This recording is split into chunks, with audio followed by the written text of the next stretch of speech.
Buenos días, señoras y señores. Bienvenidos al programa ya número 14 de la segunda temporada de Cuaderno de Maestra, un espacio para dar valor a la educación donde promovemos la enseñanza de las lenguas utilizando textos. Eh, Estamos otra vez con ustedes, esperemos que estén bien, la primavera ya está en marcha y en los días de atrás hemos celebrado la Feria del Libro. La Feria del Libro pues es probablemente el mayor evento cultural popular del año y es conocida también como Sant Jordi en Barcelona y está incluida en las fiestas en honor a San Jorge en Aragón. Como en Barcelona hay muchas editoriales, aunque también en Madrid se hace pues un gran evento y se organizan muchísimas actividades, pues puede que sea en Barcelona donde se dan encuentro la mayor parte de las editoriales y a ellas pues les siguen muchos autores. Bueno, como nosotras hemos dicho, la Feria del Libro es una feria, es un lugar donde se compra y donde se vende. ¿Por qué decimos que es el evento más importante cultural del año? Pues porque la literatura necesita un soporte. En la antigüedad pues era lo oral, ¿no? La memoria y la oralidad. Pero hoy en día este soporte pues está en forma de libro. Cuando no está en forma de libro, pues está ya en forma de libro digital o audiolibro, pero el libro sigue teniendo su importancia. Entonces, lógicamente, las bibliotecas y las librerías son muy importantes para la difusión de la literatura. En este tipo de eventos son necesarios porque las editoriales exponen los libros, los autores y las librerías también aprovechan para hacer sus exposiciones. En la Comunidad de Madrid hubo más de 400 actividades. En Barcelona, pues después de 2 años de pandemia, no tuvimos buena suerte con el tiempo. El Ayuntamiento de Barcelona había puesto todo de su parte porque había preparado lo que llaman una superisla literaria. Bueno, 14.000 metros cuadrados para celebrar el Día del Libro. Nosotras quisimos visitar y salir a ayudar a aquellos autores o aquellos colaboradores, todas las librerías que nos han ayudado en este tiempo. Aquí nos tienen con Bernardo Achaga, recuerden que le habíamos hecho una entrevista en la primera temporada y Bernardo nos habló del nuevo libro que creo que acaba de salir o presentaba ese día, que se titula Desde el otro lado. Son 4 relatos, nos contó que había uno de ellos que ya lo había escrito hacía más de 10 años y lo ha completado ahora con otros 3 relatos y en él aborda el tema de la muerte, de allí que se llame pues Desde el otro lado. Muchas gracias, Bernardo, por toda tu atención y la alegría que nos dimos de volver a encontrar. En este día tan complejo, por culpa de la lluvia, como pueden ver, quisimos visitar a la librería Documenta, que nos atiende siempre tan bien, una de nuestras favoritas. Pedimos a nuestra colaboradora Carmen Carramiñana que nos enviara algún documento gráfico del ambiente en Zaragoza, que como pueden ver ustedes también, aparte de que el día era difícil, pues estuvo muy animado.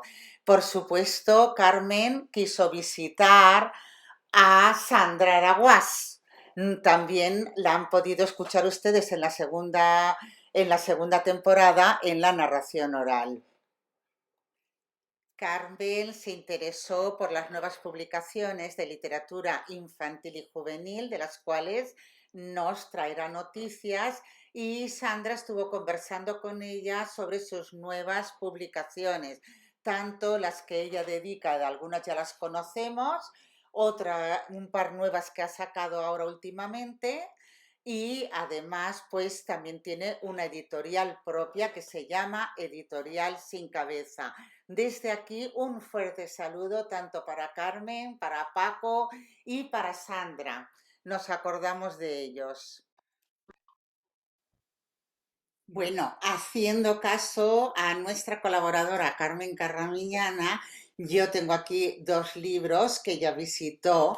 en Zaragoza, en las exposiciones, y se los voy a enseñar. El primero es porque es de Ana Alcolea, y bueno, Ana Alcolea es una gran autora de literatura infantil y está editado por David Guirao, que también hemos ido siguiendo sus pasos. David Guirao es el ilustrador es ilustrador infantil, pero sabe dar como un estilo de cómic, pero para niños, pues que es muy adecuado. ¿Por qué hablamos de este libro? Porque es un libro informativo. Es un libro informativo que habla del maravilloso mundo de los libros. Entonces, ¿cómo no íbamos a aconsejar este libro hablando del Día del Libro? Es un libro informativo que habla de los libros. Entonces, miren, la primera parte que hablan es de los materiales de soporte. Claro, de esto trata la Feria del Libro. Por mucho que nosotros digamos, pues tenemos que leer, se lee en el colegio, se lee en la biblioteca pública, el libro está en un soporte y sin ventas, pues no habría libro. Entonces aquí pues habla de los materiales o soporte que se necesita para la literatura, tanto de la memoria y la oralidad, y va tratando todos los soportes por donde ha pasado el libro o las narraciones hasta llegar al audiolibro, libro electrónico, etcétera. Pero luego tienes otros apartados como son pues los autores, los alfabetos, trata también de libros de literatura infantil que han pasado a la historia, que son canónicos, bueno, de lugares literarios, mapas de lugares literarios. Trata, por supuesto, claro, también trata de escritores, de bibliotecas, de librerías. O sea, es un libro alrededor de los libros. Era para... ¿Qué otro libro podemos... ¿De qué otro libro podemos hablar hoy?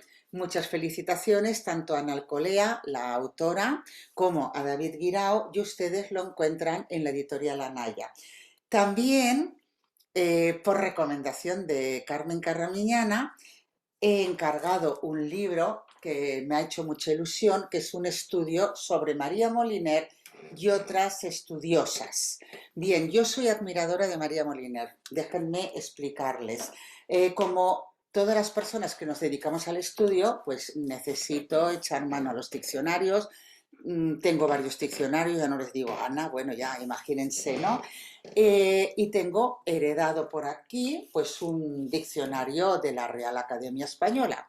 Pero como tantos otros estudiosos, lo que ocurre es que el diccionario que más utilizo es el de María Moliner. Y para mí esto es un motivo de orgullo, porque el diccionario de María Moliner está tan bien hecho que a pesar de que pasan los años es el que acabamos utilizando, y llama mucho la atención porque esta señora lo hizo apoyada por su familia, porque le dejaron trabajar y fue una familia que la valoró mucho y que la ha defendido, pero lo hizo al margen de la Real Academia. No era reconocida por la Real Academia y ella, con su tesón y su trabajo de bibliotecaria, ha logrado crear el diccionario del uso de español más famoso de todos los tiempos. Evidentemente, yo siento una gran admiración por ella. Lo que no sabía, hasta que no enteré más, es que ella como bibliotecaria había tenido también mucha importancia en el aumento de las bibliotecas de Aragón, y que estuvo a favor. Lógicamente, en 1900, si queríamos formar una población letrada, había que tener en cuenta a la parte de la población, sobre todo en áreas rurales que no hablaban el castellano. Y lo que yo no sabía es que hay una investigación de María Pilar Benítez Marco, que ha sido publicada por Rolde de Estudios Aragoneses, donde habla no solo de María Moliner, sino de otras estudiosas del aragonés y del catalán en Aragón. O sea, bueno, yo no conocía este estudio ni esta autora. Me la ha presentado, no personalmente, sino por recomendación, Carmen Carramiñana, y aquí estoy, y con mucho gusto. Esto es ahora. Pasamos al sumario. Cuando acabemos este informativo, que va a tocar sobre todo, va a hablar de la Feria del Libro, que ya decimos es un gran evento, es el gran evento del año. Anna Teberovsky va a volver a hablar sobre las fábulas. Creemos que es necesario. Hemos hecho una pequeña investigación y hemos visto que en los últimos años casi no se han publicado libros de fábulas para niños. Quizás se vea un tema tradicional cuando se refiere a los niños, pero es tremendamente educativo. Sí que en cambio a nivel de fábulas, moralejas para adultos, se ha seguido pues promoviendo y abriendo nuevos caminos. Bueno, pues Anna Teberovsky dedicará un segundo vídeo al tema de las fábulas, esperamos que haya más, para profundizar en este tema. Y cuando ustedes hayan estado viendo el vídeo de las fábulas, pasamos a una entrevista que hemos preparado con mucho cariño. Estuvimos conversando con Inger Engqvist. Bien, Inger Engqvist es doctora en letras por la Universidad de Göteborg, en Suecia, y ha sido profesora en primaria, en secundaria muchos años y por supuesto luego en la universidad. Y esta experiencia le ha llevado a publicar numerosos ensayos sobre los males de la educación en nuestros días y la enseñanza en la Europa occidental, que es a lo que ella se dedica. La doctora Engqvist defiende la enseñanza de los contenidos. Ella cree que en Europa, en nuestra parte de Europa, está bajando el nivel de educación porque no se está dando tanto interés a los contenidos y se pone el foco en otros temas que no son tan educativos. Bien, cuando ustedes vean esta entrevista, la primera pregunta que hemos querido hacer a Inger es qué entiende ella por escuela tradicional, porque hay muchas definiciones. Nos lo explica muy bien y vamos a ver cómo Anna Teberovsky es de una escuela que busca la significación, o sea, lo significativo, busca una escuela constructivista y entre ellas pues comentan la diferente visión o la diferente perspectiva que hay entre una escuela tradicionalista y una escuela constructivista. Tienen puntos de vista diferentes y también pues puntos de vista similares o que están de acuerdo. Con ustedes les dejo ahora el vídeo de las fábulas y luego entramos directamente en la conversación con Inger Engqvist, que desde aquí le agradecemos mucho pues toda su atención porque ha sido maravillosa y empezamos ya directamente que nos explique qué entiende por la escuela tradicionalista. Con todos ustedes, pues les deseamos que tengan un buen programa. Hasta ahora.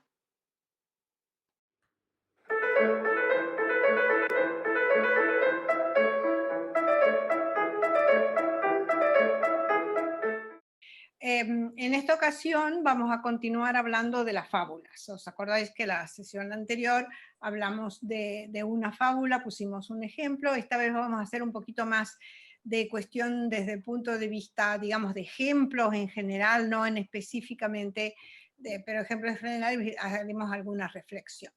Con respecto a qué es la fábula es un tipo de relato, es un tipo de narración. Dentro del género de la narración tenemos subtipos de textos y la fábula es uno de ellos.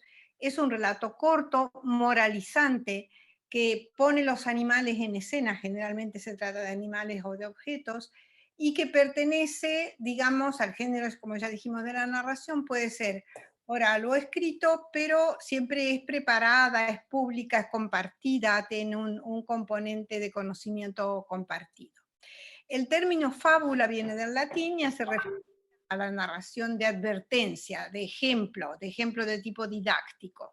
Tiene una estructura donde es la pequeña narración y una moraleja que plantea un dilema o un enigma moral, digamos. Es importante la fábula, que los niños aprendan la fábula. ¿Por qué? Dos son las características de las fábulas. Para enseñar aspectos de la lengua son importantes, las fábulas son cortas y es importante para enseñar la lengua, y después para enseñar aspectos morales, aspectos que tengan que ver con la conducta. La fábula es uno de los de los géneros más antiguos, de los tipos de textos del género narrativo más antiguo, viene de la época de la Sumeria y Mesopotamia. Y el autor más conocido de las fábulas, todo el mundo sabe que fue Sopo, digamos.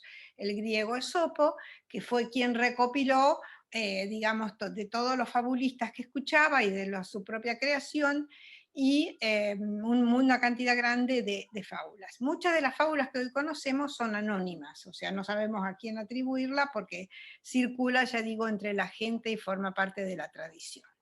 ¿Para qué se usan? Ya dijimos, se usan para aprender lengua por un lado, pero además se usan porque advierten, aconsejan, dan ejemplos morales, no prescriben, solo dan ejemplos. Y una misma fábula puede tener muchas versiones, digamos. La fábula tiene, el personaje son generalmente los animales. ¿Cuáles son los animales más personificados en la fábula? Bueno, el zorro o la zorra, el león o la leona, el mono, la liebre, la tortuga, esos son los animales más típicos y prototípicos de las fábulas. Los aspectos humanos que se utilizan para, digamos, transmitir moralejas es la avaricia, el soñar despierto, la generosidad, la mentira, la amistad, la confianza, el trabajo, la responsabilidad, la justicia, la gandolería, la haraganería, la solidaridad, la tolerancia, la sociedad, ocioso, perdón, la diversidad, el compromiso, el poder, la arrogancia, la responsabilidad, la falsedad, etc. Son todos temas de conductas humanas y de moral. Hay muchas fábulas conocidas, incluso a veces tenemos más bien el título y no sabemos bien qué es una fábula, pero mirar, aquí yo recopilé una lista: la liebre y la tortuga, el ciervo, el lobo y la oveja, el ratón de campo y ratón de ciudad, la lechera, el perro del hortelano, la gallina de los huevos de oro, el lobo y la cigüeña, la zorra y las uvas, el lobo y la garza, la oveja negra, el león, la vaca, la cabra y la oveja, el lobo con piel de cordero, la tortuga y la liebre, el asno y el león, el lobo y el cordero, la rana y el toro, la hormiga y el escarabajo, el asno y la carga de sal, el ratón y la rana, el lobo y las ovejas, las liebres y la rana, el perro y la sombra, la cigarra y la hormiga, la puerca y la loba, la zorra y el cuervo. O sea, todos estos son fábulas. En la actualidad, digamos, hay como una recuperación de la fábula, no solo para los niños, sino también para los adultos. En libros de fábulas hay muchos, pero uno de los autores que más reivindicó la fábula, además de Italo Calvino, fue Augusto Monterroso, que es un escritor de origen guatemalteco que vivió mucho tiempo en México, y es conocido por el estilo irónico y humorístico de sus cuentos y de sus fábulas. Augusto Monterroso tenía un libro sobre fábulas y es considerado como uno de los autores latinoamericanos del boom latinoamericano, digamos, que escribió sobre las fábulas. Recibió el premio Príncipe de Asturias y yo he recogido algunas de sus pequeñas y cortas fábulas. Mirad, el dinosaurio. Cuando despertó, el dinosaurio todavía estaba allí. Ese es el súper conocido y es de Augusto Monterroso. Otro, nulle die sine linea. Envejezco mal, dijo, y se murió. Otro, el paraíso imperfecto. Es cierto, dijo mecánicamente el hombre, sin quitar la vista de las llamas que ardían en la chimenea aquella noche de invierno. En el paraíso hay amigos, músicas, algunos libros. Lo único malo de irse al cielo es que allí el cielo no se ve. Fecundidad. Hoy me siento bien, dijo Balzac. Estoy terminando una línea. Nube. La nube de verano es pasajera, así como las grandes pasiones son nubes de verano o de invierno, según el caso. La tortuga y Aquiles. Por fin, según el cable, la semana pasada la tortuga llegó a la meta. En la rueda de prensa declaró modestamente que siempre temió perder, pues su contrincante le pisó todo el tiempo los talones. El rayo que cayó 2 veces en el mismo sitio. Hubo una vez un rayo que cayó 2 veces en el mismo sitio, pero encontró que ya la primera había hecho suficiente daño, que ya no era necesario y se deprimió. Estos son el libro sobre las moralejas de Augusto Monterroso, es sumamente recomendable y es muy lindo de trabajar también con niños un poquito mayores.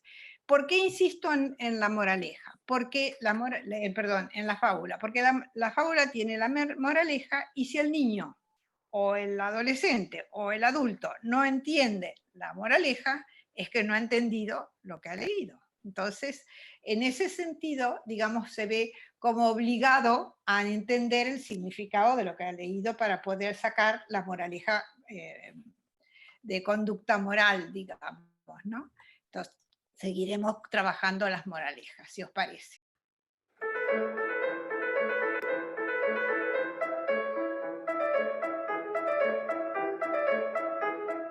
He trabajado con el concepto de escuela tradicional como contraste con la escuela progresivista, constructivista, hay muchos nombres. Y es un problema en educación que no hay términos precisos y unívocos. Por tradicional entiendo una educación basada en clases y que el profesor es el que organiza y dirige la clase, y que los alumnos tienen asignaturas, estudian un contenido y que haya también conversación en el aula. Así que se crea una comunidad educativa en el aula organizada alrededor de unos contenidos que deben aprender los alumnos. Entonces, los contenidos es el principal principio organizador, diría, en una escuela tradicional. Y lo que también podría ser tradicional es aceptar que haya controles del conocimiento de los alumnos, como una manera para avanzar y para saber lo que los alumnos saben y como estímulo para aprender. Eso es lo que entiendo por tradicional. En cuanto a la cuestión de los contenidos, es evidente que la escuela siempre transmite contenidos, eso es siempre, pero el problema no es si hay contenidos o no, sino quién decide cuáles son los contenidos. Por otro lado, en cuanto a los controles, siempre hay evaluación. La evaluación puede ser de una manera o de otra manera, pero la evaluación hace, como decir, te hace al hecho pedagógico, si no, no sería en sí hecho pedagógico. Sí, pero quiero contestar. Y es que una observación es quién decide el contenido. Y claro, en cada sociedad hay grupos de adultos que deciden el contenido y muchas veces grupos en conexión con el poder político. Eso es cierto. Pero, y es cierto también, claro, que el profesor tiene más que ver quizá con los métodos que con los contenidos, pero hay una variación enorme en cómo los profesores enfocan el contenido. Unos dan mucha importancia al contenido, al aprendizaje del contenido, y otros pasan más por encima. La insistencia en el aprendizaje es muy diferente. Así que decir un enfoque en el contenido no es decir que otros no tengan ningún contenido, sino que hay más o menos. Y lo tradicional sería tener un poco más enfoque en el contenido y, por ejemplo, un poco menos en la psicología o en lo social. No es una cosa o la otra, no es blanco o negro, sino hay un continuum y hay un énfasis. A propósito de lo de la evaluación, claro, hay cierta evaluación en todos los sistemas educativos, pero podría haber, el enfoque es muy diferente. Hay países como el mío que deja la evaluación y sobre todo la evaluación que se entrega al alumno o a los padres hasta bastante tarde en el proceso educativo. Y cómo se hace y con qué frecuencia y en qué situación, esto es muy diferente. Pero que haya algo de evaluación consciente como método para avanzar y para hacer que el alumno sea consciente de si ha aprendido o no ha aprendido. esto es, yo diría, diferente y entonces vuelvo a decir que para mí, en lo que llamo tradicional, hay más aceptación de la evaluación que en otros aspectos. Evaluación, y estoy diciendo, del aprendizaje de contenidos del alumno, porque se podrían evaluar muchas cosas. Pero de esto es lo que estoy hablando. Estoy de acuerdo de que es importante evaluar porque el niño necesita, el alumno necesita saber, digamos, cómo va su camino, eso es obvio, digamos, el problema no es si evaluar o no, estoy de acuerdo contigo, siempre hay que evaluar, sino, digamos, cómo se da la evaluación siempre es una sesión de comparación. Tú estabas aquí antes y ahora has avanzado o no has avanzado o has retrocedido, no importa, respecto al punto de partida. Digamos, siempre hay una relación respecto a un punto, digamos, de comparación. La evaluación no es nada más que una comparación. Puede ser una comparación consigo mismo, puede ser una comparación con los demás. Pero eso siempre tiene que estar. El punto es para qué se utiliza y cómo se utiliza, digamos. Si se utiliza para que el niño avance, es evidente que tiene que tener un punto de partida respecto a lo mismo, a lo que estaba haciendo antes de ser sometido a un proceso de enseñanza-aprendizaje, y una comparación para saber exactamente, digamos, respecto a los otros, cómo se lo ubica, ¿no? Eso estoy de acuerdo. Como dije en mi comentario anterior, todo es un continuum. Lo social, lo psicológico, el contenido, todo es un continuum. Y cuando digo lo que dije a propósito de lo social y lo psicológico, estoy hablando claramente de las exageraciones, de que por ejemplo, en la formación docente se ha dado mucho énfasis en otras cosas que los contenidos, que ha habido un cambio en el énfasis y los futuros maestros, por ejemplo, los futuros profesores, aprenden menos contenido y dedican más tiempo a otros cursos. Es cuestión de énfasis otra vez. Y lo que estoy intentando decir es que hay que desplazarse en ese continuo algo más hacia el contenido.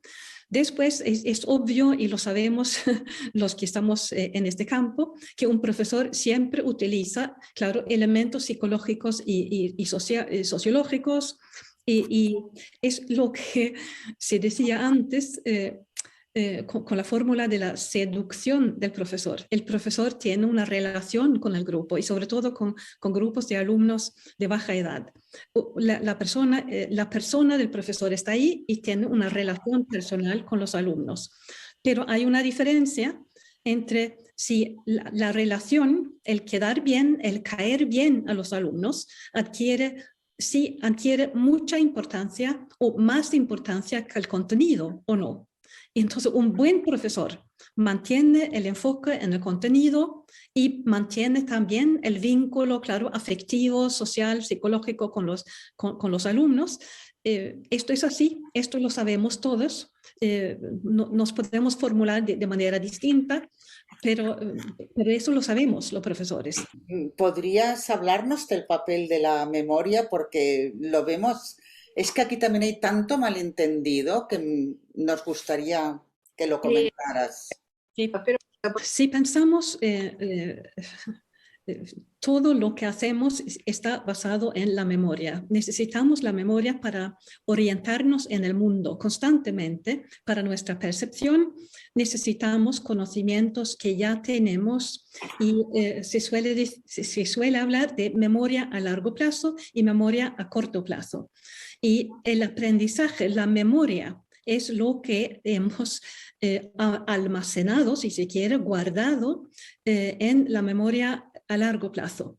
Es decir, cuando estamos ante una nueva situación, un nuevo aprendizaje, casi todo lo que necesitamos para pensar, para aprender, para percibir, lo tenemos ya en nuestra memoria y podemos añadir. El proceso de aprendizaje es aprender más, añadir algo, pero si no tenemos una base es muy difícil entender lo nuevo. Por eso, la escuela, para usar la palabra tradicional, la escuela normalmente está construida como algo basado en lo anterior. Tenemos clases, tenemos años escolares, tenemos currículos y todo está basado en aprender lo más fácil o lo más básico y después ir añadiendo. Y la comprensión de lo más avanzado se basa en lo anterior. Y cuando decimos se basa en lo anterior, es en lo almacenado en nuestro cerebro sobre lo anterior. No es posible saltar. Si pudiéramos saltar, podríamos empezar, vamos a poner en el 7º curso, en el 9º curso, no sería necesario empezar en el 1er curso. Pero sí, lo es, necesitamos esto, porque el aprendizaje es acumulativo, no solamente, porque eso es una palabra quizás no tan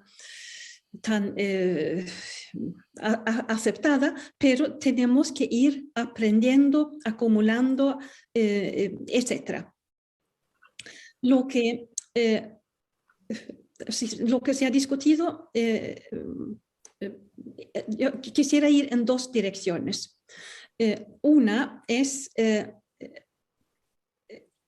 una idea que ha mencionado un pedagogo norteamericano que se llama E.D. Hirsch.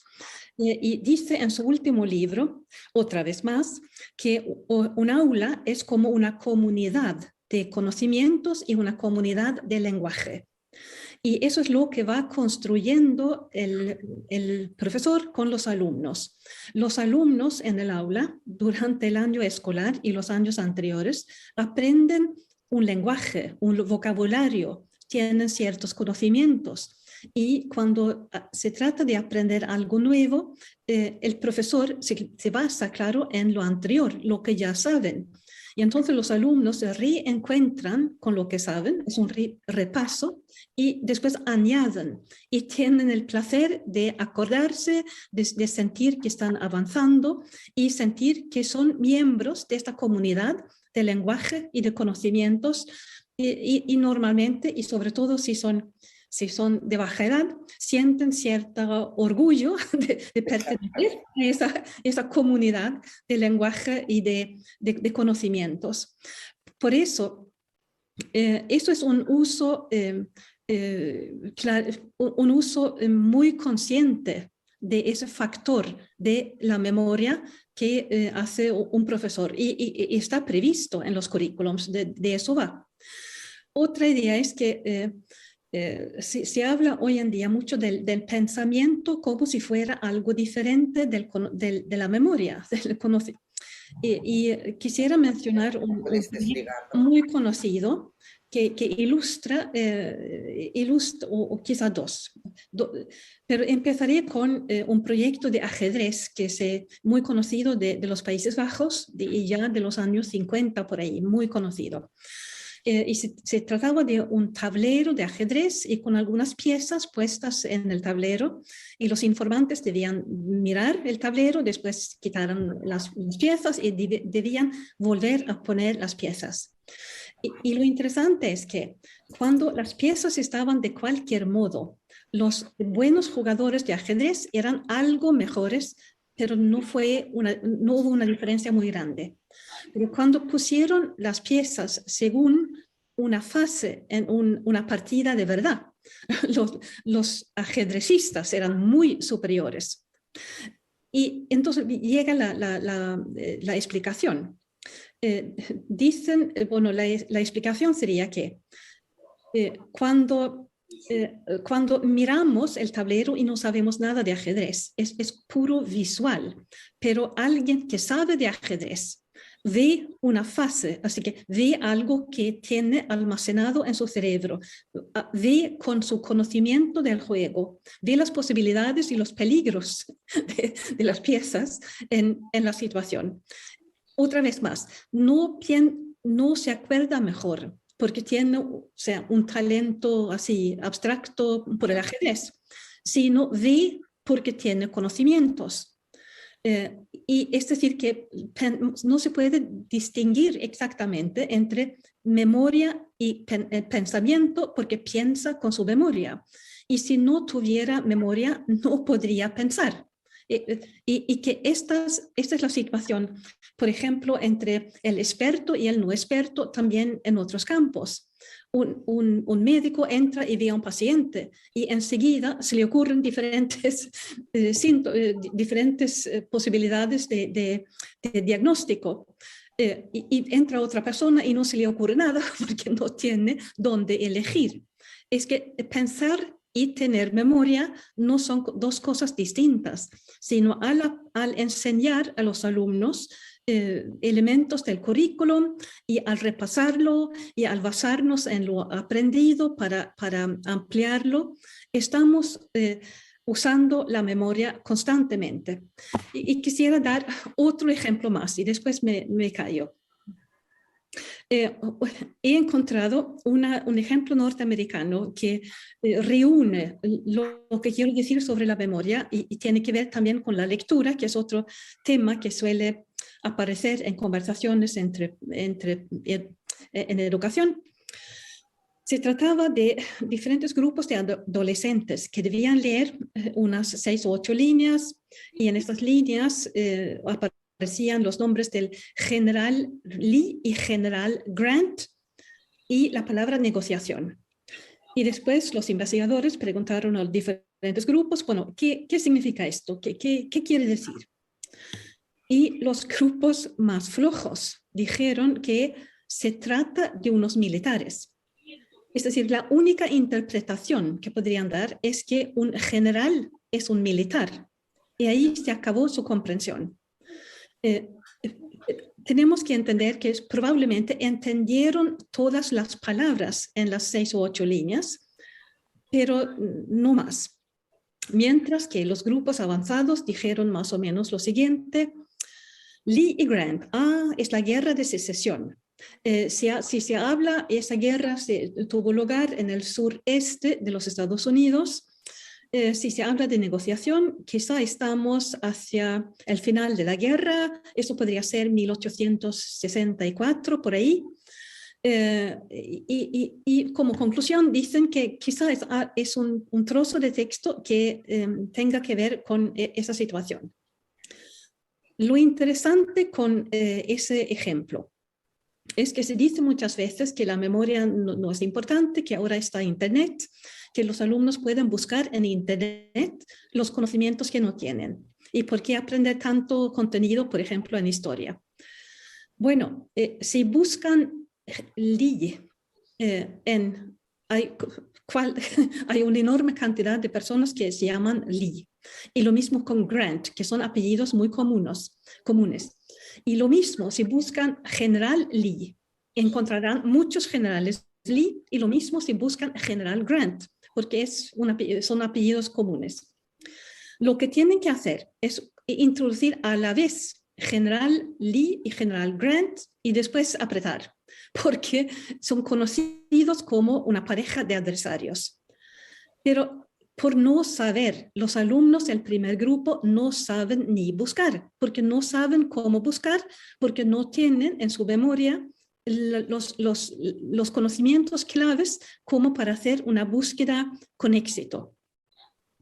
Y lo interesante, por eso, lo interesante es en este caso que lo que no tienen, que ni siquiera saben que estos son personas reales. Podrían pensar que eso es algo que nos han escrito algunos investigadores y quién sabe, bueno, podría ser cualquier apellido aquí para entender. Así que no saben ni siquiera que esto es verdad. Todo esto parece que hay en cada comunidad, que puede ser un país o lo que sea, en cada comunidad adulta hay ciertos conocimientos que se supone que conocen los ciudadanos. Y una de las tareas de la escuela es precisamente enseñar esos elementos, es decir, abrir las puertas para los alumnos de esta comunidad adulta y para que se sienten a gusto y allí entiendan las referencias, etc. Y para eso tienen que aprender ciertos elementos de las asignaturas y para adquirir lo que se llama en esta comunidad los conocimientos generales que deben tener todos. Y con eso termino por ahora. Que memoria y aprendizaje no son cosas distintas y que hay es para el desarrollo intelectual y es también para la aceptación del alumno en su grupo social en el sentido más amplio. Bueno, es que como tú lo explicas, está muy, es que como tú explicas está muy claro. Oye, ¿me permites una pregunta más? ¿O se te hace tarde? Bueno, yo tenía dos preguntas y visto cómo está yendo todo, una es fácil y la otra puede ser controvertida, pero yo sé que vosotras sois dos mujeres que enfrentan la realidad y vais a decir lo que pensáis. Una era sobre la lectura, pero es que creo que lo que tú has dicho ahora mismo de la lectura con la memoria es lo que nosotros llamábamos lo de leer, releer, relacionar, sintetizar, o sea, está muy claro. Entonces, puedes hablar de lectura o yo voy a preguntar. La visión de PISA. ¿Tú crees que en PISA se entiende la escuela como una empresa o como una escuela? No, me parece muy bien porque lo de PISA es un problema para la gente en educación. Por un lado, necesitamos PISA porque porque no nos fiamos de las comparaciones nacionales, podríamos decir, porque hay muchas maneras de tergiversar los resultados. Y por eso nos sirve algo internacional porque pensamos que es más objetivo. Pero lo internacional tiene varias trampas. Primero, para que se pueda comparar, necesitan sacar los elementos culturales. Y esto lo vemos muy bien en comprensión lectora, porque lo normal es el ejemplo que yo di de que tú necesitas conocimiento, leemos con nuestros conocimientos culturales. Con los nombres, las ciudades, el tipo de nombre que tienen los personajes, todo lo que sabemos, todo lo que hemos aprendido. Todo esto lo utilizamos para interpretar un texto. Pero lo que hacen en PISA, en comprensión lectora, es poner una situación artificial, sin rasgos culturales, para que sea comparable el resultado en diferentes países. Esto existe, pero es una comprensión distinta, es una comprensión artificial, tiene su utilidad, pero no refleja todo lo que da la escuela. Sería mejor una comprensión, un test de lenguaje y de comprensión lectora basada en el currículum del país en cuestión y de ciertos textos. Y ahí llegamos al problema del canon, a textos canónicos o textos que deberían leer los alumnos como mínimo y después podrían añadir otros. Porque en PISA, como sabemos, desaparecen las asignaturas humanísticas y sociales. Y eso es una gran parte de la escuela y es parte de nuestra cultura. Y que esto que es central desaparezca hace que tiene su utilidad PISA, pero es una utilidad especial y no lo dice todo. Y después PISA, se puede hablar tanto de PISA, pero un aspecto negativo es que por el énfasis en las matemáticas, las ciencias naturales y la comprensión lectora, tal como viene, tiene el efecto de que la escuela haga menos otras cosas. Así que eso puede llevar a que no se cuide lo suficiente lo cultural y lo estético, quizá también otras materias que no sean de STEM. Y finalmente están haciendo están un poco socavando en PISA su propia utilidad, porque están cambiando cómo se hace, cómo se construyen las pruebas de PISA. Es decir, no son exactamente comparables, porque han cambiado, por ejemplo, de papel al ordenador, y en la última prueba, después hay una función que haga que se aparecen preguntas diferentes a los diferentes alumnos. Esto hace que PISA esté perdiendo una parte de la utilidad que solía tener. No quisiera descartar PISA, pero deberíamos tener una PISA mejor o deberíamos completar PISA con un PISA nacional de algún modo. Adelante, Inger. Sí. Lo que vemos en muchos países europeos es que los alumnos más idóneos para ser profesores, los que sienten un profundo interés por el conocimiento, los que podrían ser excelentes profesores, no eligen la escuela como profesión, porque dicen que allí hay dificultades, que no van a poder enseñar, que van a ser medio policías, medios psicólogos, medios asistentes sociales, y que lo que a ellos les gusta es la enseñanza, es el énfasis en lo intelectual. Por eso se van de la profesión y entran otras personas que quizá no elijan la enseñanza como en primer lugar, sino es donde son aceptadas sus solicitudes. Entonces la educación se convierte en un trabajo y no en una misión, como se solía decir. Yo soy en este sentido un poco chapada a la antigua. Me parece que la educación debe ser un compromiso muy serio con los alumnos y con el conocimiento.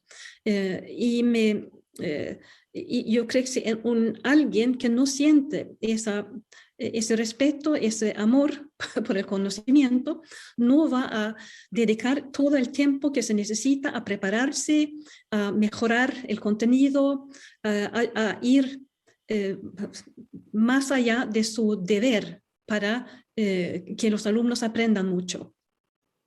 Por ejemplo, hay últimamente un cuestionamiento sobre: ¿existe el conocimiento? ¿Realmente es importante el conocimiento? ¿Vivimos en otra época? ¿Existen ordenadores?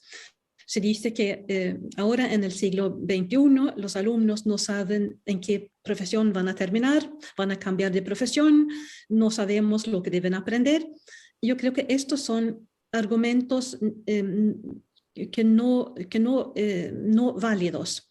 Yo entiendo que se mencionen, pero lo que un alumno siempre va a necesitar es un vocabulario, es saber leer, es saber sintetizar, es saber redactar, es saber hacer cálculo mental, es tener una orientación en el tiempo y en el espacio, geografía e historia. Así que para empezar con la primaria, todo lo que enseña la primaria es de absoluta importancia. No se puede quitar nada. Mejor, sino esto es absolutamente necesario para que puedan convertirse en adultos competentes, que puedan organizar su propia vida y que puedan participar, apoyar a la sociedad. Las dos cosas. La misión o vocación, esto es fundamental. Sí. Si no tienes una vocación para decir de mí depende el futuro del país, si no lo ves así. Sí, y pienso también, no profesor podría reírse, pero un profesor tiene que llegar a clase con una concentración, tiene que estar en buena forma física y psíquica, porque eso de estar atento a los alumnos, de ver lo que sucede en el grupo y a la vez explicar lo mejor posible lo que se debe explicar, esto exige de ti algo más que decir que yo he dado esa clase varias veces, una vez más, yo no necesito prepararme, yo saco material y lo distribuyo. Eso es muy diferente.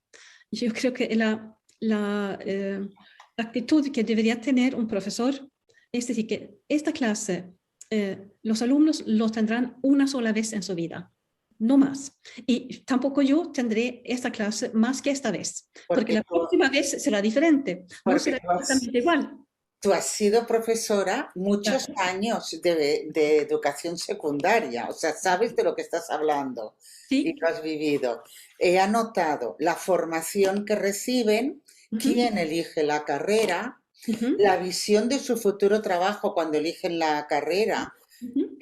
Porque esto de que se ven más como policías y psicólogos como una persona que esté interesada en formar, el trabajo es más misión de trabajo que requiere una dedicación, el cuestionamiento sobre el conocimiento, que todos caemos en esto, y la buena forma física y psíquica es muy importante.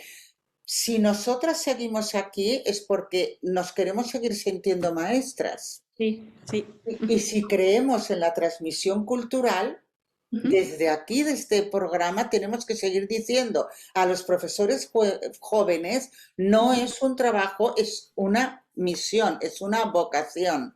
O sea que creo que con esto sería el fin mejor para esta entrevista. Ha sido un honor y un placer. Igualmente, un honor y un placer. He aprendido de ti que me ha parecido que eres una persona tradicional, que considera que hay que transmitir no solo un conocimiento, sino un valor y una cultura. Y en eso es en lo que has basado tu visión. Sí, sí. Creo que es el mensaje. Sí, y yo diría que el profesor, cuando está delante de su grupo, es que no solamente enseña una cultura, sino es una cultura. En su cuerpo, en su persona, en su manera de actuar, es el representante de una cultura. Y así lo van a ver los estudiantes. Somos lo que enseñamos, en parte.